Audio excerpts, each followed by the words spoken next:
This is the Game Philosopher again, and today I am going to add on to an older video I made on the Phalanx, but this time I have a different bit of information I want to share with everyone, and this bit of information comes from way back in the time of Marcus Aurelius. Now, this is a book written called Phalanx of Lampsacus Stratagems of War. And it's a really great book because he goes over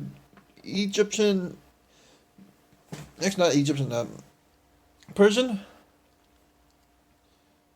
Greek, and Roman and Macedonian warfare.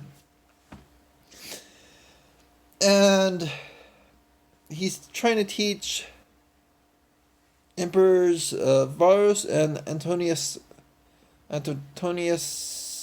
Pius. I'm not really sure on the Greek, but anyway, or not Greek, but Roman or Latin. But anyway, I will go and talk more about him later when I talk about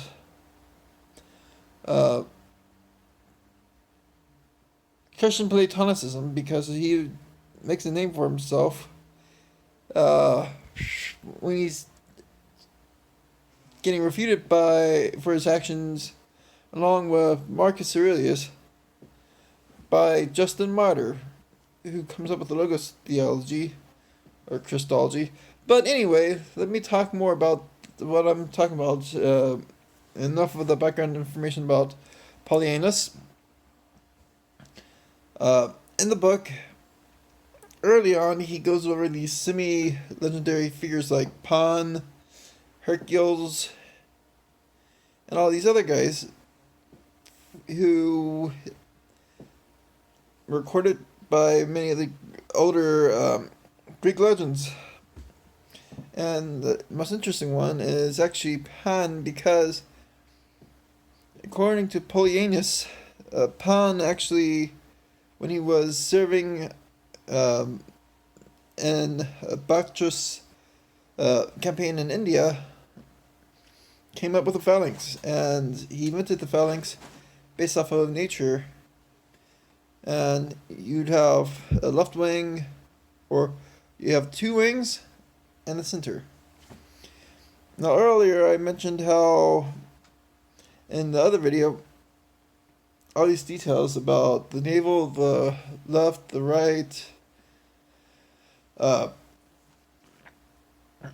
different components of the phalanx and all this other stuff, and that stuff's still valid. But the interesting thing is the mythical origins of the phalanx. Now, realistically, what probably happened was someone like Pan was trying to find a way to manage a big conglomerate of men, and these big conglomerates of men, well, if you ever watch a fight between a mob riot and a bunch of SWAT officers, you'll see the SWAT officers with their shields in a relatively organized fashion. And what they do in this organized fashion is they direct the rioters and eyesight of you and capture those guys.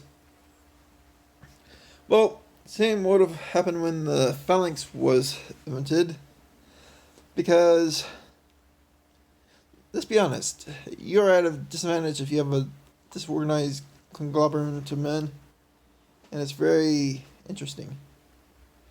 So, yeah, and the interesting thing is that you have this small basis, and every army has this, which I've already mentioned in this video. And so you have how they circle and pivot. What they would call is winging about, because you're going on the wing, and the wing pivots the whole entire army. And when you look at Sun